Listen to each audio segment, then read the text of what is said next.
પછી એની ચાંચ કેટલી હોય?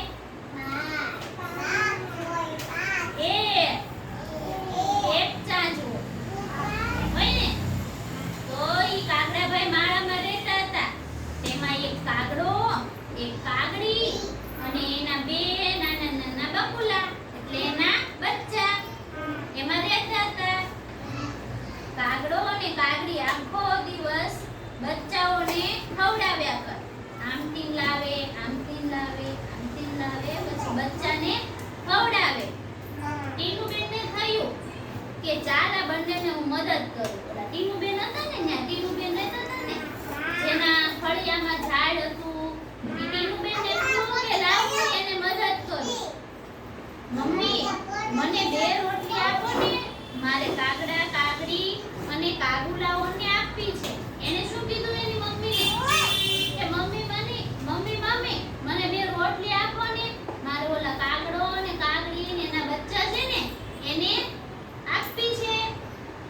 હવે મમ્મી રોજ 2 રોટલી વધારે કરે.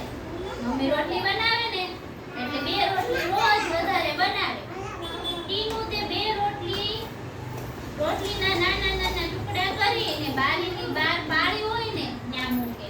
ટીનુ હવે આ કાગડાભાઈને કોને આપે? હા, કાગડાભાઈને આપે. ટીનુબેન કોણ આપે?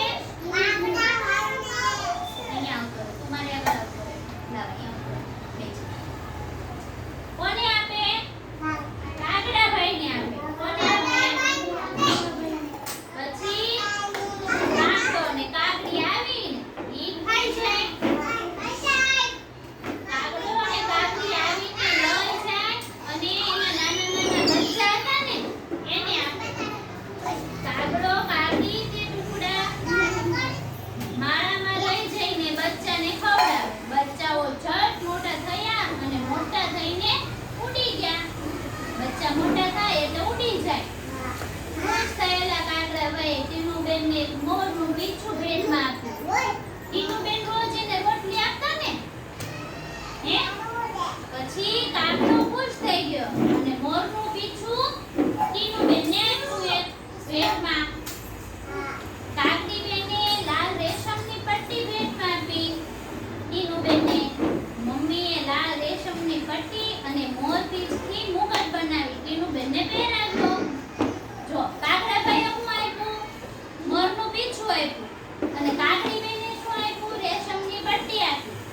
પછી મમ્મીએ ઈ બે પહેરાવી દીધું ટીનુબેન.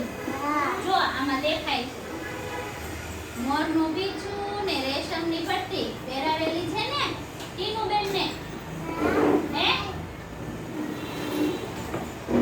વાહ, મારી દીકરી તો કાનુડો બની ગઈ. મોરનું પીછું બાંધે તો કાનુડો લાગે ને.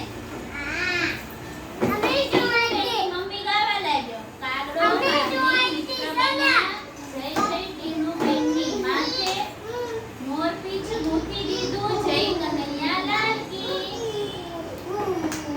દબાવવાનું.